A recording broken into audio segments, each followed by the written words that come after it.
வணக்கம், welcome to family corner. உங்களுக்கு இந்த வீடியோ பிடிச்சிருந்தா லைக் பண்ணுங்க, கமெண்ட் பண்ணுங்க, ஷேர் பண்ணுங்க, சப்ஸ்கிரைப் பண்ணுங்க.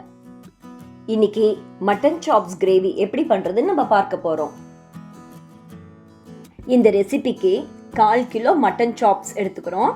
அதை மஞ்சள் தூள் உப்பு போட்டு நல்லா அலசி எடுத்து வச்சுக்கிறோம். குக்கர்ல மட்டன் சாப்ஸ், 1 டீஸ்பூன் இஞ்சி பூண்டு விழுது, 1/2 டீஸ்பூன் கரம் மசாலா, 1 டீஸ்பூன் மிளகாய் தூள்,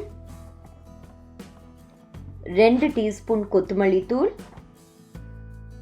1/2 டீஸ்பூன் மஞ்சள் தூள், தேவைக்கேற்ப உப்பு, 2 டீஸ்பூன் தயிர், 2 டீஸ்பூன் எண்ணெய். இது எல்லாம் சேர்த்து நல்லா கலந்து விட்டுக்கோங்க. அது கூடவே சிறிதளவு தண்ணியும் சேர்த்து குக்கர்ல வேக வச்சு எடுத்துக்க போறோம்.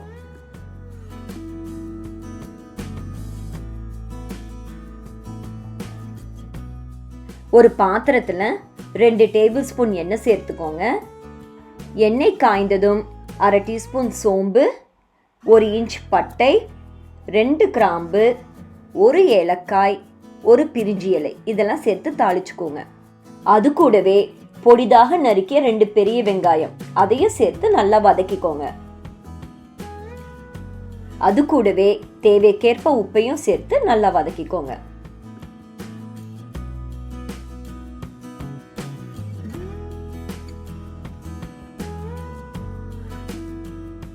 வெங்காயம் நல்லா வதங்கினதும் ஒரு தக்காளியை மிக்சியில நல்லா அரைச்சிட்டு அந்த பியூரியை இதோட சேர்த்து வதக்கிக்க போறோம்.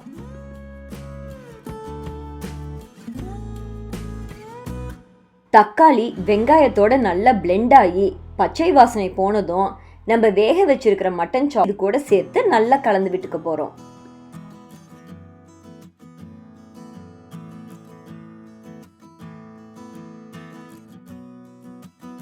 மட்டன் சாப்ஸ் நல்ல கிரேவி கன்சிஸ்டன்சி வந்ததும் 1/2 டீஸ்பூன் மிளகுத்தூள், சிறிதளவு கொத்தமல்லி இலை இதை தூவி நம்ம இறக்கிடலாம்.